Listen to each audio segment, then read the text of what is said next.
Comment choisir les bons invités pour ton podcast? C'est la question à laquelle je vais essayer de répondre aujourd'hui. Encore, si je peux. Allez, c'est parti. Bonjour, c'est Bertrand, bienvenue dans Podcaster Pro. Je suis Bertrand Soulier, je suis podcasteur, formateur et coach. J'ai créé mon premier podcast en 2017 et depuis j'ai diffusé plus de 1000 épisodes de différents podcasts. J'ai dépassé le million d'écoutes. Et mon podcast Kilomètre 42 est sponsorisé par de grandes marques comme Nike et Adidas. Et mon objectif avec ce podcast, mes formations sur bertrandsoulier.com, c'est de t'aider à créer et développer ton podcast pour le faire connaître, développer ton audience et le monétiser. Et je te partage donc mes conseils, mon expérience pour t'aider à devenir toi aussi podcasteur et même peut-être podcasteur pro. Et aujourd'hui, on va parler des interviews et notamment des invités. Parce que si tu as un podcast d'interview, tu sais, c'est l'élément crucial bien entendu, mais même si tu as un podcast solo dans lequel tu veux faire de l'interview, le choix de l'invité en fait n'est pas facile. Ça se pose toujours quelle est la question. La question est plutôt de se dire quel est l'invité que je veux avoir, comment je fais déjà pour enregistrer, etc. Ce sont des problèmes techniques. Mais la vraie question qui va se poser, c'est quel est l'invité que je dois avoir? Est-ce qu'il y a un invité type qui va finalement faire que mon podcast va se développer, que je vais avoir du meilleur contenu, une belle audience, etc. Et ça, c'est vraiment important parce que l'invité, il fait la qualité de ton podcast, mais il fait aussi la qualité de la diffusion de ton podcast et donc la croissance de ton podcast. Je dis souvent, je le dis très souvent à mes coachés, je le dis très souvent dans les formations, c'est vrai que le format interview permet de développer ton podcast. C'est vrai que ça te permet d'être vu par d'autres personnes. J'en ai parlé que peut-être, d'ailleurs, l'invité type d'un podcast, celui qui va peut-être le faire progresser le plus rapidement, c'est d'inviter un autre podcasteur. Ça, c'est une certitude. Mais c'est pas parce que tu invites un autre podcasteur que forcément ce sera si bénéfique que ça. Et puis tu n'es pas obligé d'inviter que des autres podcasteurs sur ton podcast parce que sinon on serait un petit peu comme dans un aquarium en fait. On se regarderait tous entre nous comme ça et ça serait pas super intéressant. Alors la question finalement c'est de se dire qui est-ce que je dois inviter, comment je dois faire, etc. Et on a souvent un prisme en fait qui déforme un petit peu, qui est de se dire finalement ce que je vais faire c'est que je vais prendre des gens très connus, je vais essayer de prendre les gens les plus connus possibles dans ma thématique parce que ça va me garantir qu'il y a un contenu qui soit intéressant et ça va me garantir de la visibilité. Et puis c'est un petit peu flatteur pour nous aussi.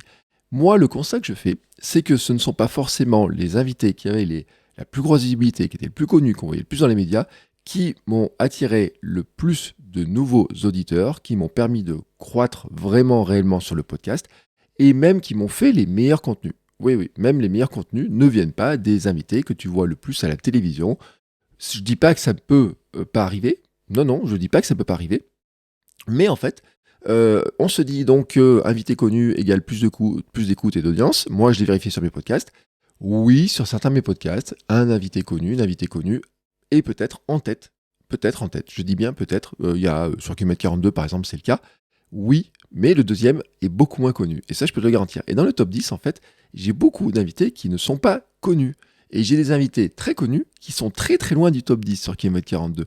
Sur sport et nutrition, c'est pareil. C'est pas les sportifs qui ont le plus, qu'on voit le plus à la télé, qui ont forcément eu, ou qui ont la plus grosse communauté, qui ont finalement les meilleures écoutes. Et dans tête des écoutes, c'est même des gens qui, finalement, ne sont pas extrêmement connus, que tu vois pas à la télé. Alors, certains ont écrit des livres, etc., sont des spécialistes du domaine, mais en fait, ils ont un petit plus. Et ce petit plus, généralement, c'est que l'épisode était bien meilleur. Parce que c'est en fait un petit peu ça que je vois aussi, un des problèmes quand tu as des gens qui ont l'habitude d'être invités dans des podcasts, dans les médias, etc.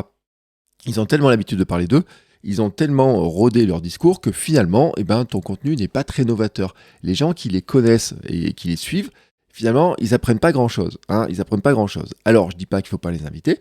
Je dis souvent qu'en fait, c'est pas les invités qui sont forcément les plus intéressants.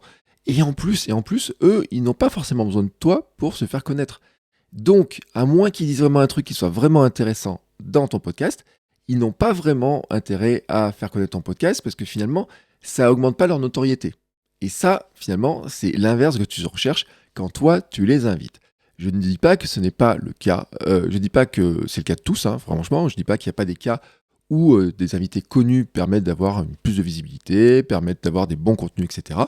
Je dis que ça peut, que c'est pas forcément lié. C'est pas il n'y a pas une corrélation, tu vois. C'est pas mathématique.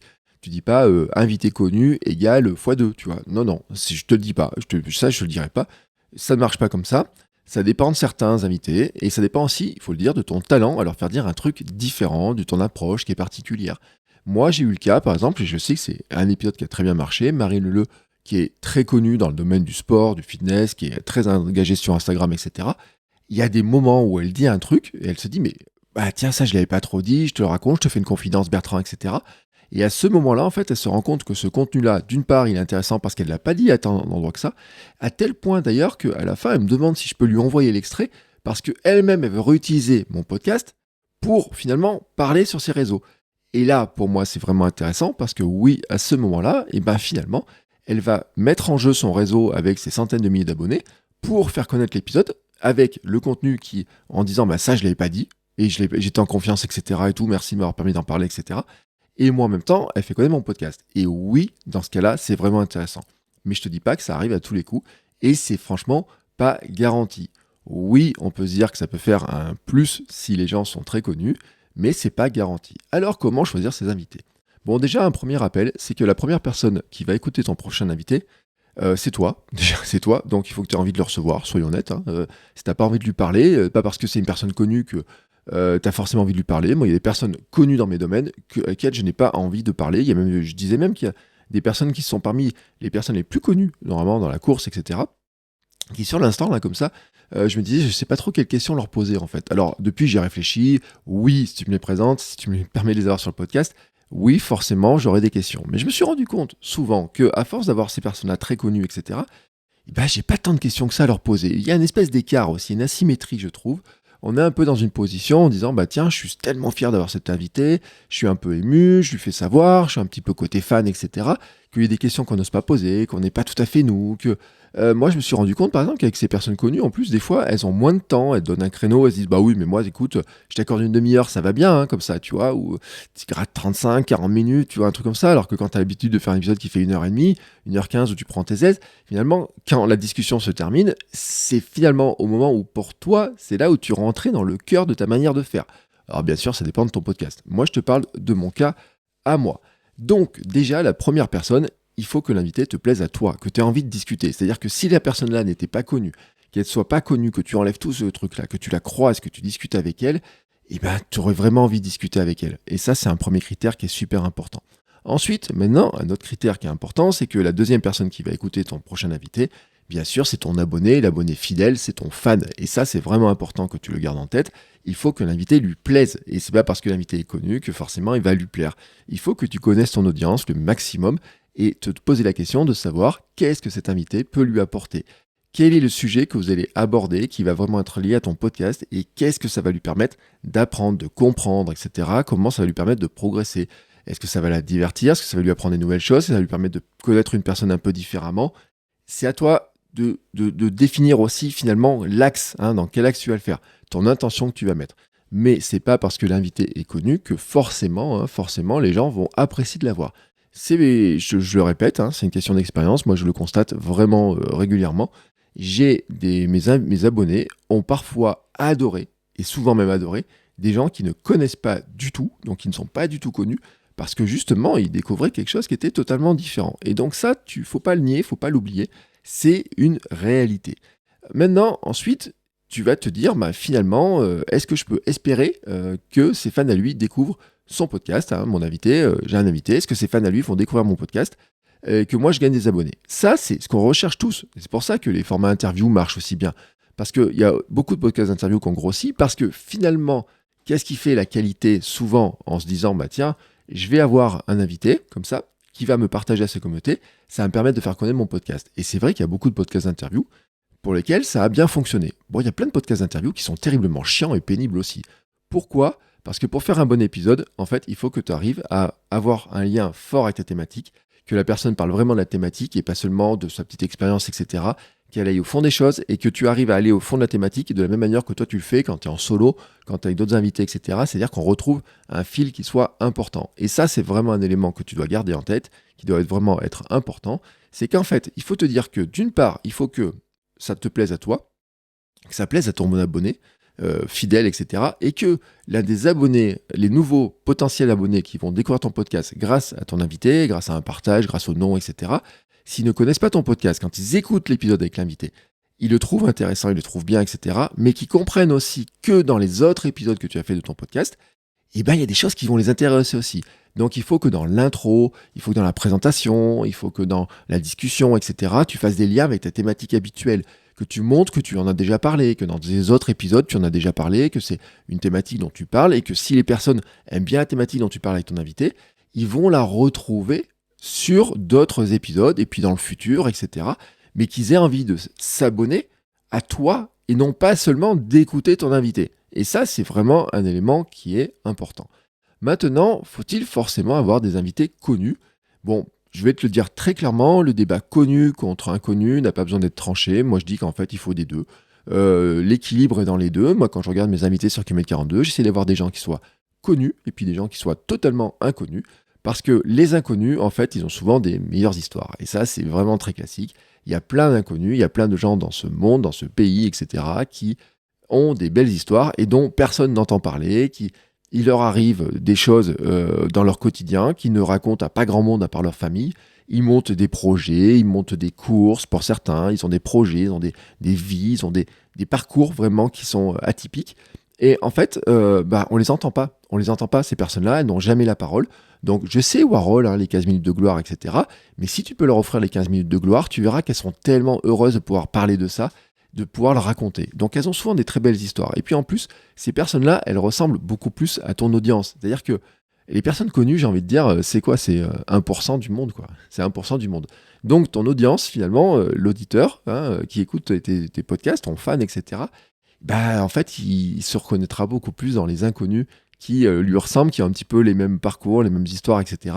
Il va se retrouver plus proche d'eux, vraiment plus proche d'eux, que des gens qui sont très connus, etc. Moi, je sais, par exemple, sur des podcasts qui parlent de marketing avec des entrepreneurs, etc., l'entrepreneur qui a réussi et tout, souvent, en fait, je trouve qu'il n'y a pas grand-chose à en tirer, parce que déjà, il a tellement l'habitude de raconter son histoire que déjà, on l'a déjà entendu ailleurs. Et puis, en plus, en fait, il y a un stade où moi, ça m'intéresse plus vraiment. Tu vois, le truc qu'il a fait m'intéresse plus vraiment. Et puis après, on cherche un petit peu les facteurs. On se dit, est-ce que c'est possible ? Quel est un petit peu le facteur qu'il avait avant, qui a permis, tu vois, est-ce que c'est une question de famille ? Est-ce que c'est une question de timing, de rencontre, etc. Et on se dit souvent, oui, mais lui, il a fait ça, mais moi, ça me paraît impossible à faire pour moi. Alors que quelqu'un qui est juste un petit peu plus avancé que ton auditeur, tu vois, par exemple, si je prends l'exemple de la course à pied. Prenons l'exemple de la course à pied. Si j'invite quelqu'un, tu vois, j'ai des auditeurs qui courent entre 5, 10, 20 km le marathon. Et là, d'un coup, je leur mets un champion, tu vois, qui court super vite. Et prenons le plus grand des champions. C'est sûr que s'il est très connu, tu vois, tu me dis Kipchoge, qui est la star du marathon. Oui, tu me dis Kipchoge veut venir dans ton podcast. Oui, d'accord. Mais en fait, ils n'ont rien à tirer de Kipchoge ou très peu de choses à tirer de Kipchoge. Même si, disons-le, j'ai fait une vidéo sur l'entraînement de Kipchoge, il y a des principes de son entraînement qu'on peut reprendre dans notre entraînement à nous. Et puis, il adore lire et tout, je trouverai toujours des sujets.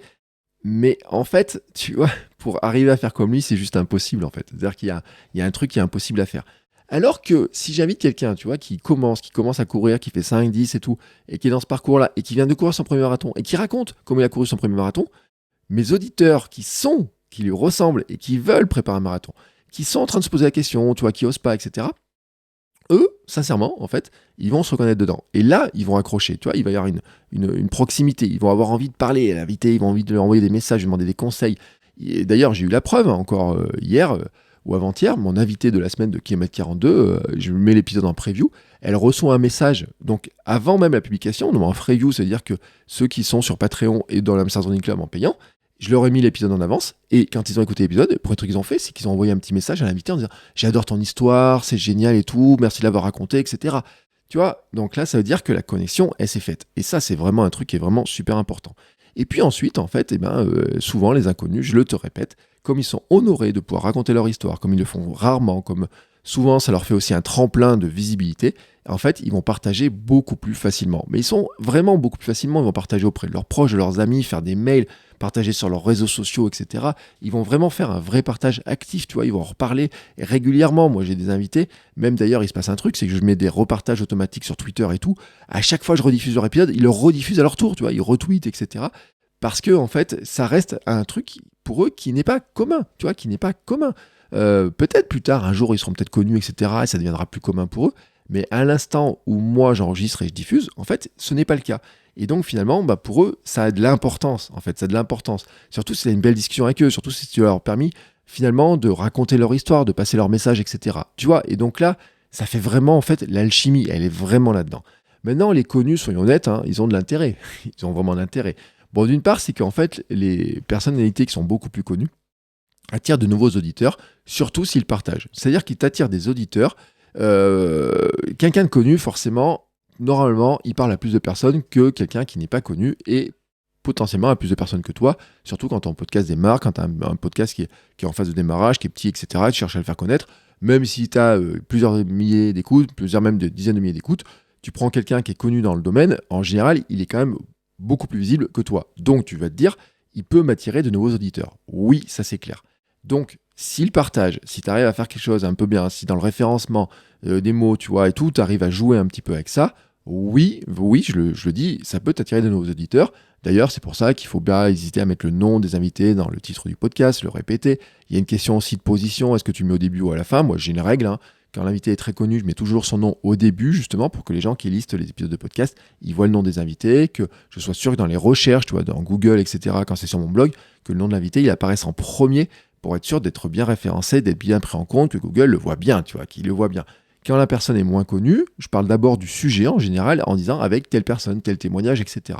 Après, il y a des mix, hein. Voilà, je te donne mon astuce de copywriting de titre. En tout cas, il y a un truc qui est sûr, c'est que ils peuvent attirer des nouveaux auditeurs. Est-ce que ça va être le cas ou pas? Ça, c'est autre chose. Je dis qu'il y a une potentialité. Et leur nom aussi peut être vu comme une forme de preuve sociale que ton podcast est pertinent. Alors ça peut être une preuve sociale pour toi, enfin une preuve pour toi. Ça peut te rassurer en disant ouais, j'ai réussi à convaincre telle personne de venir sur mon podcast. Et moi, je sais qu'au départ, j'étais surpris de me dire bah tiens, il y a tel sportif, tel coureur, je l'ai invité. Il m'a dit oui. Mais qu'est-ce que je fais et tout, il accepte et tout. Il y a des gens que je n'osais pas inviter qui me disent oui, même en un claquement de doigts, tu vois. Enfin, j'étais étonné parce que j'ai eu un international de foot, un mec qui a joué avec Zidane, tu vois. C'était meilleur buteur de la Ligue 1 et tout. Je lui envoie un message, il me dit ok. Je regarde mon truc, je dis attends, il m'a dit ok en 5 minutes. Il m'a dit ok en 5 minutes. Alors certes, il est plus en équipe de France, il est pas international. Enfin voilà, c'était son ancienne carrière. Mais juste le truc, quoi. Je me dis, en 5 minutes, il a accepté. Bon, il y en a d'autres à qui j'ai invité, qui sont connus maintenant et tout. Ça n'a pas marché. Ça marche pas à tous les coups, le mec qui te répond en 5 minutes. Mais en tout cas, ça peut arriver. Et donc, en tout cas, tu vois, tu peux te dire déjà, ça valide mon podcast un petit peu. Tu vois, t'as le vu à la télé, le vu dans les médias, j'ai eu tel invité. Je l'utilise dans mon dossier de presse, dans mon dossier de présentation de mes podcasts. Je l'utilise. C'est donc connu, en fait. Parce que il y a un autre aspect qui est important, c'est que cette preuve sociale, finalement, elle marche pour ton audience. Elle marche en fait aussi pour des annonceurs potentiels, pour des partenaires.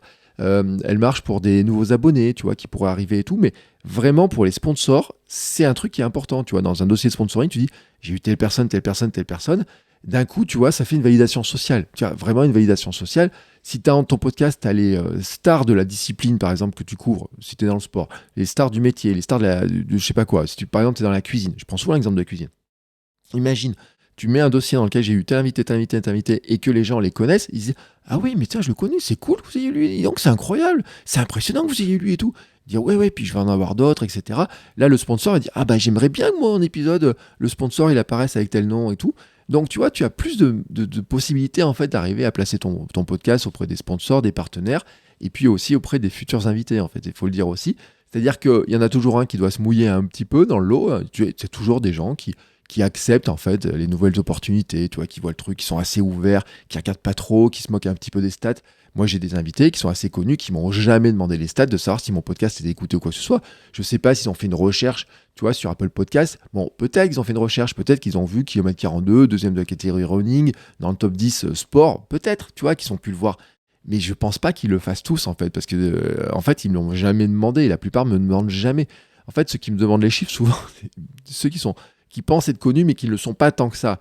C'est la frange des influenceurs. Tu vois, j'ai eu des gens qui ont 100, 150 000 abonnés, par exemple, qui aimeraient bien qu'on parle d'eux et tout, qui me disent c'est bien votre podcast et tout, comment on fait pour participer? Mais au fait, vous avez combien d'écoutes? Tu vas être beaucoup écouté et tout. Et tu sens que là, il y a un truc, tu sais, qui le font d'abord pour eux, tu vois, avant de le faire pour ton audience, etc. Et là, ça cloche un petit peu, mais j'y reviendrai, parce qu'ils ne font pas partie des invités idéaux, ceux-là. Enfin, ils pourraient, mais pour moi, c'est vraiment, tu vois, avec des gros guillemets. Mais en fait, ce que je veux dire aussi, c'est que tu as certains invités qui sont assez connus, ça va rassurer les autres, en fait, tu vois. Ça va rassurer des personnes qui disent ah bah tiens, écoute, j'ai vu que tu as eu tel invité, je le connais bien, etc. Ça va me rassurer. Moi, j'ai des gens, comme ça, dans Kilomètre 42, j'en ai un, il me dit oui, j'ai écouté lui, j'ai écouté un tel. Bah écoute, ils sont passés, j'ai écouté ce qu'ils ont fait, je les connais bien, je trouvais que c'était fidèle à ce qu'ils font, etc. Et ben écoute, d'accord. Tu vois, ça les a rassurés, en fait. C'est un phénomène de réassurance.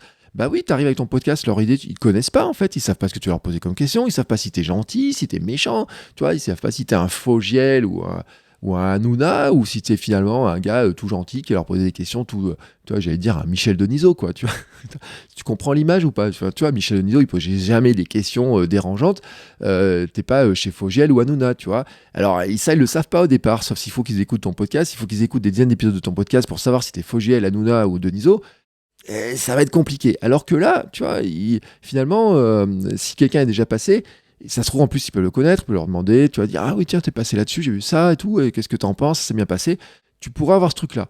Et puis même, en plus, ces invités, des fois, ils te permettent d'avoir aussi des futurs invités, parce que tu devrais inviter telle personne. Tu vas voir, il est génial, tu peux contacter comme ça. Ça marche pas à tous les coups, mais souvent, j'ai eu le cas il y a pas longtemps, quelqu'un me l'a raconté, il me dit, il a eu un tel invité, et puis cet invité, par exemple, eh ben, il est dans la même équipe que telle personne, il dit, bah tiens, je te donne le contact, ça passe par tel biais, etc. Mais déjà, tu vois, ça te permet de forcer un premier cadenas, un premier verrou. Et ça, c'est super intéressant. Je suis sûr que franchement, moi, il y a certains invités qui mettent 42, si j'arrive à les avoir, je suis sûr que derrière, des invités qui m'ont dit potentiellement non, qui répondent pas à quoi que ce soit, s'ils voyaient le nom de la personne apparaître dans les écoutes de podcast, etc., avec son nom qui apparaîtrait, comme ça, ils se diraient, ah ouais, mais je peux y aller là, j'ai envie d'y aller et tout maintenant, hein, j'ai envie d'y aller. Bah oui, parce que d'un coup, ça ouvre, en fait, ça fait une sorte de preuve, tu vois, et quand je dis preuve sociale, c'est une preuve pour tes abonnés, pour les sponsors et tout, mais aussi pour d'autres invités potentiels. Donc ça te permet d'avoir une croissance aussi, d'essayer de grappiller, tu vois, d'avoir des nouveaux invités, qui peut être toujours un peu plus connus, en tout cas plus, on va dire, célèbres en tout cas, ou qui ont fait certains exploits dans certains cas, qui sont plus connus dans leur métier, qui sont plus reconnus. Tu vois, si je prenais en cuisine, peut-être qu'au début, tu vas avoir du mal à convaincre un chef une étoile, mais qu'une fois que tu as eu le premier étoilé, peut-être tu arriveras à avoir un 2 étoilé, mais si un jour tu arrives à avoir le 3 étoilé, ils se connaissent tous. Le jour où tu invites un deuxième 3 étoilé, il va dire, ah oui, bah tiens, j'ai vu que tiens, mon copain 3 étoiles, il était passé, il m'a dit du bien et tout, on en a parlé et tout, j'ai écouté l'épisode, c'était super sympa, je veux bien. Tu vois ce que je veux dire? Exactement. Et puis, tiens, tu pourrais contacter mon autre copain 3 étoiles là, qui est à tel endroit. Tu verras, c'est un gars sympa, je te donne son téléphone et tout. Là, c'est le rêve, tu vois, pour toi. Et là, c'est super intéressant. C'est vraiment super intéressant, surtout qu'en plus, en général, ça te fait plaisir parce que tu dis, oh, tu vois, j'ai des personnes connues, des fois que j'admire et tout. C'est rassurant pour toi aussi. C'est une preuve pour toi, finalement, que ton podcast, il devient un peu plus important. Tu vois. Je mets toujours des guillemets là-dedans, mais bon. En tout cas, tu comprends un peu ce que je veux dire dans cet esprit-là. Maintenant, finalement, qu'est-ce que serait l'idéal? Moi, je te le dis déjà, personnellement, j'aime le mix des deux. J'ai eu des invités connus, des plus connus, des champions et tout, tu vois à la télé, tu vois un peu partout, des influenceurs, je le répète, un international de foot et tout, des champions, et puis des inconnus à 50 abonnés sur Instagram, et certains de ces abonnés certains qui ont 50 abonnés sur Instagram, ou maintenant 100, tu vois, 200 ou tout, et ben sont dans le top 10 des écoutes. Et dans le top 10 des écoutes, j'ai pas un champion de foot, oui, je peux avoir quelqu'un qui considère comme influenceur, etc. Mais j'ai des personnes qui sont franchement pas connues du tout, qui ont des comptes avec 200 ou 300 abonnés, qui ont même un compte privé, tu vois, sur Instagram par exemple et tout, tu vois, qui n'ont pas une visibilité globale, que tu n'as jamais vu dans le journal, que tu n'as jamais vu la télé, etc. Mais en fait, ils avaient une histoire, une manière de la raconter. Il y en a, il m'a même fait pleurer, je peux te garantir, tu vois, et je l'ai invité une deuxième fois et tout, il m'a fait pleurer la première fois, il m'a impressionné, etc. Ça marche pas à tous les coups, hein, ceux qui ont des belles histoires, il y en a certains, ça place, d'autres ça passe pas, etc. Leur manière de raconter fait que ça marche plus ou moins, tu vois, et tout. Mais en tout cas, certains, vraiment, tu vois, tu vois vraiment que quand tu arrives à avoir la bonne alchimie entre l'histoire qu'ils ont racontée, la sincérité qu'ils y mettent dedans, toi, comment finalement tu as réussi à créer la connexion, comment ça crée la connexion avec ton audience, ça va partager un petit peu dans tous les sens et c'est pas des invités très connus forcément qui t'apportent la plus de satisfaction déjà. Les plus belles histoires, moi, viennent souvent des inconnus, je dois le dire, et souvent en plus parce que ils sont tellement heureux de pouvoir la raconter qu'ils vont y mettre plus de détails, qu'ils vont pas dire ah bah ouais attends ça j'ai déjà raconté 10 fois, tu vois, ah je le raconte souvent ce truc là et tout. Non, tu vois, il y a un moment donné ça ils le font pas parce qu'ils l'ont jamais raconté, donc c'est beaucoup plus simple. Donc vraiment, tu vois, moi j'aime le mix des deux et je trouve en plus que dans la reconnaissance par mon audience, c'est bien qu'ils se reconnaissent dans quelqu'un qui est proche, tu vois. Et alors, c'est bien des fois d'avoir des personnes plus connues, et puis c'est bien d'avoir quelqu'un, tu vois, qui est plus proche d'eux, en fait. Et c'est bien d'avoir ce mix-là. Moi, j'aime bien avoir ce mix-là. Maintenant, en fait, je dois quand même le dire, il y a un abonné idéal type. Dans ma tête, il y a quand même un invité idéal type. Je le dis, je vais te dire à peu près très clairement comment il est, son petit profil. Ça serait d'avoir quelqu'un qui soit assez connu pour avoir une petite communauté Instagram. Quand je dis petite communauté Instagram, on n'est pas des influenceurs qui ont 300, 400, 500 000 ou même 120 000 followers, tu vois, et tout. Enfin, quoique là, on est un petit peu à la frontière.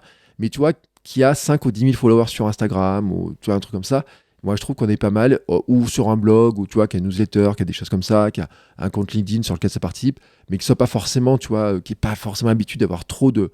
Il y a des gens, tu vois, j'ai vu l'autre jour sur LinkedIn, il dit, cette année, je t'ai invité à 10 ou 15 podcasts, ou 30 podcasts, j'ai vu un gars. Bon, bah, tu sais que franchement, les gens qui s'intéressent à lui, enfin, ils vont venir sur ton podcast, mais pour lui, déjà, t'as intérêt donc à avoir des questions intéressantes pour montrer un truc un peu différent de ce qui se fait chez les autres. Ça te met en plus dans un système de comparaison, ce qui n'est pas idéal. Et au final, c'est super compliqué d'être original parce que toutes les semaines, tu as son nom qui apparaît dans un nouveau podcast. Donc finalement, c'est plus vraiment un critère pour les faire venir. Alors que des gens qui ont 5, 10 000 abonnés, tu vois, 20 000, généralement, ils sont moins visibles. J'ai une abonnée cette semaine, 16 000 abonnés, une invitée cette semaine, 16 000 abonnés.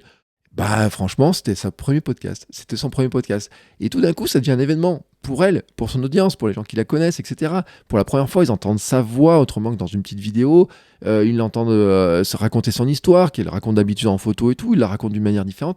Tout d'un coup, ça devient un événement, tu vois, ça devient beaucoup plus intéressant. Elle le partage, on fait un post partenarial sur Instagram. Le post, il a des centaines de vues, de centaines de j'aime, beaucoup de commentaires, d'interactions, tu vois. Il y a des écoutes qui vont suivre, etc. J'ai pas les stats de l'épisode, donc je peux pas te donner le chiffre. Mais en tout cas, je sais que cet épisode-là, en tout cas, le démarrage sera bon, et qu'en plus, comme elle est très liée à ma thématique, je peux gagner de nouveaux abonnés qui vont découvrir le podcast par ce biais-là, qui vont découvrir qu'il y a d'autres personnes, d'autres invités, etc. Les personnes qui la connaissent ont relayé naturellement, en disant « Oh, je suis trop contente de te voir là, etc. » Tu vois, enfin, tu comprends un petit peu la logique. Donc, cette taille de communauté, moi, je la trouve qu'elle est pas mal. Ils ont un avantage, en fait, c'est qu'à ce stade-là, en fait, on le sait, moi, tu vois, j'ai 6 000, 6 700 ou bientôt 7 000 abonnés, on va dire. On va dire, j'espère avoir bientôt 7 000 abonnés. Si tu regardes cette vidéo ou écoutes ce podcast à un moment donné ou dans quelques mois, j'espère que je serai à 7 000. Mais en fait, on est beaucoup plus engagé. C'est-à-dire que moi, je reçois un message sur Instagram, tu m'envoies un message sur Instagram, je te réponds. Franchement, j'ai le temps de te répondre. Des fois, je réponds avec 2-3 jours d'écart, mais je vais prendre le temps de te répondre. Des fois, je fais des audios. J'ai même fait des mini-coaching en ligne, tu vois, par ce biais-là, avec des petits messages. Attention, j'ai mini. C'est-à-dire que je vais répondre 3-4 audios, tu vois, ça m'arrive très régulièrement, ce truc-là. Il y a des abonnés, tu vois. Moi, par exemple, j'ai vu des personnes qui ont 120 000 abonnés, qui ont l'habitude d'être dans les médias, qui ont même écrit des bouquins, etc. Des invités potentiels, je veux dire. Pas des abonnés, mais des invités potentiels. Tu leur envoies un message, déjà, souvent, ça répond même pas, tu vois, ça n'a plus le temps de répondre, ou alors ça peut pas répondre, ou alors tu tombes dans une masse où il y a des dizaines de gens qui l'ont écrit, ils ont l'habitude, et tu vois, ils commencent déjà à faire plus de tri. Donc, déjà, les personnes qui ont des communautés plus petites, elles sont très engagées, elles répondent à tous les commentaires, elles ont envie de grossir aussi, tu vois, elles sont beaucoup plus proches. C'est vraiment ce qu'on appelle les micros-influenceurs, tu vois, mais les micros-influenceurs, les marques le savent, et ils sont beaucoup plus proches, ils communiquent beaucoup plus, ils ressemblent beaucoup plus à leur audience, tu vois, ils sont vraiment très intéressants parce qu'ils sont très intéressés dans leur communauté. Il faut aussi qu'ils soient liés au sujet de fond de ton podcast, en fait, pour que ce soit un bon invité, un invité type idéal. Il faudrait vraiment, tu vois, qu'il soit vraiment lié à ta thématique. Alors, soit parce qu'il en parle, tu vois, soit parce que c'est dont il parle, par exemple, sur Instagram, s'il parle dans ses contenus, pourquoi pas, mais soit parce que finalement, c'est quelque chose qu'il fait, mais dont il ne parle pas. Je te reprendrai, par exemple, moi, dans mon cas de la course à pied. Un entrepreneur qui court, mais qui ne le dit pas trop, qui n'en parle pas, mais je sais, par exemple, qu'il a fait un marathon, etc., ça m'intéresserait beaucoup, tu vois. Il y a une entrepreneuse que j'ai essayé d'inviter, mais elle m'a jamais répondu, tu vois. Elle fait partie des gens qui, justement, ont beaucoup de sollicitations, ça devient plus compliqué, et pourtant, je pense que sa pratique de la course à pied serait super intéressante. Mais les invitations que je lui ai envoyées, j'ai jamais eu de réponse. Mais elle serait liée, en fait, au fond de mon sujet, tu vois, par exemple sur km 42 par rapport à la course à pied, elle serait super liée à la thématique, non pas parce qu'elle en parle d'habituellement sur ses contenus, et justement, ça ferait un axe pour différencier par rapport à tous les trucs où elle parle d'entrepreneuriat, de ce qu'elle fait à droite à gauche, etc. Ça serait intéressant, tu vois, ça serait vraiment intéressant si on parle non pas de ce qu'elle fait dans l'entrepreneuriat, mais de ce qu'elle fait finalement dans la course, et comment la course peut aider son entrepreneuriat, tu vois. Mais qu'on revienne au sujet de la course, pour ce qui est de la course. Bon, en tout cas, il faut que ça soit lié au sujet de fond de ton podcast. Ça, c'est important. Et puis, il faudrait que tu sois ravi de l'accueillir. C'est-à-dire que toi, tu as vraiment envie de lui parler. C'est-à-dire que tu as vraiment envie de, pas seulement parce que c'est un nom, mais que tu as vraiment envie de lui parler, tu vois, de passer du temps avec elle et tout, que tu aies vu ce qu'elle fait un petit peu, cette personne-là, tu vois, dire, pour que ce soit une bonne invitée, il faut que tu as envie d'avoir une discussion. Le podcast, c'est la discussion quand tu as des invités. Donc, il faut que ce soit une belle discussion. Donc, tu as envie de discuter avec cette personne-là. Si tu la connais pas, tu la connais peu, mais que finalement, tu dis, cette thématique, elle m'intéresse. Comment elle a fait ça, etc. Potentiellement, j'ai envie d'en savoir plus. Hier, je parlais d'une personne, en fait, on m'a dit qu'est-ce que t'en penses? Et j'ai dit, ben tu sais, moi, franchement, j'ai pas envie de l'inviter parce qu'il y a un truc, dans le profil, il y a un truc qui colle pas. Je ne peux pas te dire pourquoi, il y a un truc que je sens pas, donc je l'ai pas invité, je l'ai pas. Il y a des choses qui m'intéresseraient, mais je l'ai pas invité parce que j'ai un truc, tu vois, j'ai pas le feeling, tout simplement, donc j'ai pas envie de lui parler. Je le vois comme ça, j'ai pas envie de commenter ses posts, j'ai pas envie de discuter avec elle, j'ai pas envie de lui parler. Je me demande toujours si c'est vrai ou faux, tout comment elle le raconte, etc. Donc j'ai pas envie. Donc déjà, moi, je suis pas ravi, tu vois, vraiment de parler avec elle, donc de l'accueillir. Et puis maintenant, il y a un truc que tu peux pas maîtriser, c'est que l'idéal, c'est qu'il faudrait que la personne soit ravie de venir. Pour qu'elle soit ravie de venir, je le répète, il faut que ce soit quelqu'un, pour que ce soit pas répétitif pour elle, que ce soit un truc nouveau, qu'elle ait, tu vois, si c'est son premier podcast, et peut-être ça peut lui faire peur et tout, mais en disant, ah ouais, j'ai jamais fait de podcast, ça peut être une bonne opportunité de voir ce que c'est, de tester, de découvrir ce nouvel univers, de me faire connaître auprès d'autres personnes, etc. Tu vois. Donc, quelque part, en fait, il faut que il y a un win-win, tu vois. Toi, tu le vois en disant, tiens, moi, j'apporte un bon échange pour mon audience, pour la visibilité de mon podcast, etc. Mais qu'est-ce que ça va apporter à la personne que j'invite? Et quand tu as des personnes trop connues, finalement, tu leur apportes pas la notoriété, tu leur apportes pas un terrain d'expression, tu leur apportes rien. Quand tu as des personnes, tu vois, qui ont des communautés plus petites, qui commencent à grimper, tu vois, et tout, tu leur apportes des fois un tremplin de visibilité auprès de nouvelles personnes, tu leur permets de raconter quelque chose qu'elles n'ont jamais raconté, de faire une expérience qu'elles n'ont jamais eue, etc. Donc tu as un win-win qui est dedans. Donc en fait, elles sont beaucoup plus ravis de venir. Tu vois, ça, c'est un élément qui est vraiment important. Et en fait, plus ils sont ravis de venir, et plus ils vont partager, en fait. Plus ils vont partager. C'est-à-dire que quelqu'un qui est invité pour la première fois sur un podcast va partager avec plaisir en disant « j'ai invité sur le podcast et tout ». Ils vont même le faire avant, tu vois. Ouais, j'ai un invité il y a quelques temps qui, 3 semaines avant la diffusion, alors le jour de l'enregistrement, il a dit qu'il était invité. Ensuite, il a répété 2, 3 fois, 3 fois, 4 fois, 5 fois, 6 fois et tout. Bon, ça n'a pas fait beaucoup plus d'audience sur l'instant, mais je pense à en faire sur la durée, surtout s'il arrive à grossir, parce qu'il y a un pari aussi. Il faut dire, il y a un pari, hein, quand tu as des gens qui sont moins connus que d'autres, c'est qu'en fait, tu peux parier aussi sur le fait qu'ils soient connus un jour, beaucoup plus connus un jour, et que finalement, les gens qui feront une recherche plus tard sur ces personnes-là et tout, tombent sur ton contenu, surtout s'il est bien référencé sur Google, parce que tu as un blog, etc. Mais ça, on en pourra en parler une autre fois. Donc, il y a une espèce de pari qui peut se faire là-dedans. Moi, je pense que certains de mes invités ne sont peut-être pas connus comme ils le mériteraient pour l'instant, mais le seront beaucoup plus tard, et que par le truchement de un jour, s'ils ont un titre de champion, tu vois, dans certains sports, etc., le jour où en fait ils vont apparaître un peu plus dans les médias, quelqu'un fera une recherche sur eux et va découvrir et peut tomber chez moi où ils auront le début de l'histoire, comment il a préparé, ce pourquoi maintenant il est connu. Et ça, franchement, je trouve que c'est un truc qui est super intéressant et que tu ne dois pas négliger non plus. Mais il y a un petit pari, et le pari, des fois il réussit, des fois ça rate. Hein. Quand tu prends des gens qui sont très connus, en général ils ont réussi quelque chose. Ça ne veut pas dire qu'ils vont réussir quelque chose dans le futur, mais ça veut dire qu'ils ont déjà réussi quelque chose. Les gens qui ne sont pas encore très connus, qui sont en train de s'entraîner aussi, par exemple, tu vois, dans le sport, les gens qui sont en train de monter des restaurants, qui sont en train de créer un groupe de musique, qui sont en train de lancer leur marque, qui sont en train de se lancer en freelance, qui sont en train de lancer un podcast, qui sont en train de lancer ça, faire ça, qui sont en train de construire des choses. Pour l'instant, des fois, ils sont pas encore très connus sur ce qu'ils font. Ils sont pas encore vénérés, tu vois, par leur père, etc. Enfin, c'est un grand mot, mais tu vois un petit peu l'esprit. Mais en revanche, il y a un pari pour qu'un jour ils le soient, potentiellement, et qu'à ce moment-là, en fait, quand on commence à faire des recherches sur eux, on tombe sur tes contenus à toi, et que à ce moment-là, on dit bah tiens, c'est super intéressant, à telle époque tu pensais ça et tout. Donc finalement, tu documentes leur progression, leur ascension, tu vois, aussi dans leur thématique, dans leur domaine, dans leur visibilité, dans leur marque. Et ça, en fait, c'est super bien. Et en fait, je le répète, hein, c'est que là, ça te fait déjà des plus belles histoires, ça te donne une durée dans le temps, tu vois, qui est intéressant, etc. Ils sont pas invités partout, ils sont contents de partager, ils sont heureux aussi de partager leurs idées, parce qu'ils n'ont pas l'habitude de le faire sous cette manière-là et tout. Et puis, il y a aussi un autre avantage, finalement, c'est que tu leur donnes un espace. Il y a un truc, franchement, c'est que ils seront heureux de partager leurs idées. Et à la fin, en fait, il faut que, quand ils aient terminé, et en fait, l'invité idéal type, c'est quelqu'un qui a finalement, donc je te dis, un petit bout de communauté, qui est très engagé, qui est lié au sujet de fond, qui sera ravi de venir, avec lequel tu seras ravi de discuter, sera heureux de partager ses idées, et qui à la fin, sera heureux d'avoir partagé ses idées parce que tu lui auras laissé parler, tu lui auras laissé s'exprimer, tu lui auras laissé de la place pour raconter, tu seras revenu avec gentillesse, tendresse, bienveillance, tu l'auras cajolé dans le bon sens pour lui poser des questions qui auront permis aussi que lui, à la fin, il se dise « Ah, j'ai passé un bon moment ». Un invité qui passe un bon moment avec toi, c'est quelqu'un qui va partager. Alors, il y a un truc quand même, c'est qu'il y a 2 conditions pour ça. La première condition, c'est que il va partager sur l'instant souvent. C'est-à-dire que si tu prends un épisode, tu l'enregistres maintenant, tu diffuses dans 3 mois, en général, la personne elle est sortie de cette émotion-là, elle partagera moins, sans pouvoir en reparler.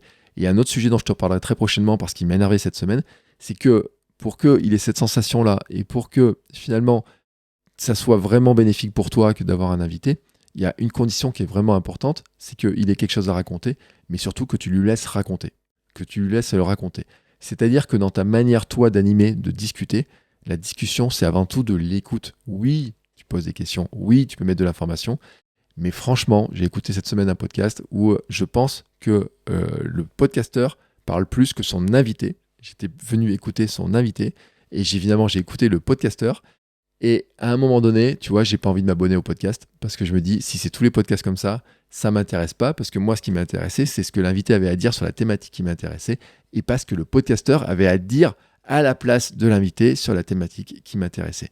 Ça, je t'en parlerai prochainement parce que je pense que c'est un vrai souci que l'on a chez certains podcasteurs qui vont prendre trop la parole, qui veulent prendre trop la lumière et qui aussi utilisent un petit peu les invités comme des faire-valoir de ce qu'ils font et qui sont heureux, et c'est sûr qu'ils font plein de préparations, qu'ils font plein de choses, etc., mais qui au final dénaturent le sens même de la discussion, de l'intérêt d'avoir un invité, parce que finalement, quand tu as un invité, le contenu, il doit être d'abord produit par ton invité. C'est d'abord lui qui en fait a une histoire à raconter. C'est lui qui partage ses idées, c'est lui que tu valorises, c'est ses idées à lui que tu as envie de transmettre à ton audience. Tu vois, c'est ça qui est vraiment important.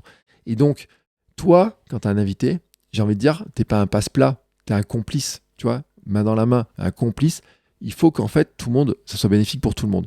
Mais pour que ton invité, finalement, il soit vraiment intéressant pour toi, pour ton podcast, pour ton audience, pour tes invités, pour ta visibilité, pour ta croissance de ton podcast, même pour la monétisation, pour tout ce que tu veux, il faut que tu lui laisses parler. Et ça, je t'en parlerai très prochainement. N'hésite pas, en attendant, à me dire ce que tu en penses. Je te mets tous les liens pour suivre Podcaster Pro dans la description. Et puis, si tu as besoin d'aide, n'hésite pas. J'ai des formules, des formations en ligne et des coachings pour t'accompagner, pour développer ton podcast, pour le lancer s'il n'est pas encore lancé, pour le développer, pour trouver des nouvelles manières de le faire connaître et pour aussi parler de la monétisation. C'est un sujet dont hier j'ai parlé avec une podcastrice et une créatrice de contenu assez connue qui me posait justement des questions sur la monétisation. Donc si tu as des questions sur ces sujets autour de la monétisation, autour du développement, mais aussi comment gérer les invités, comment avoir plus d'invités, comment créer tout un tas de choses autour de ton podcast, n'hésite pas à venir m'envoyer un petit message, me laisser des commentaires, discuter avec moi ou t'abonner à la lettre Podcaster Pro. Les liens sont dans la description. Et je te souhaite une très très belle création et on se retrouve la semaine prochaine. Ciao ciao les podcasteurs.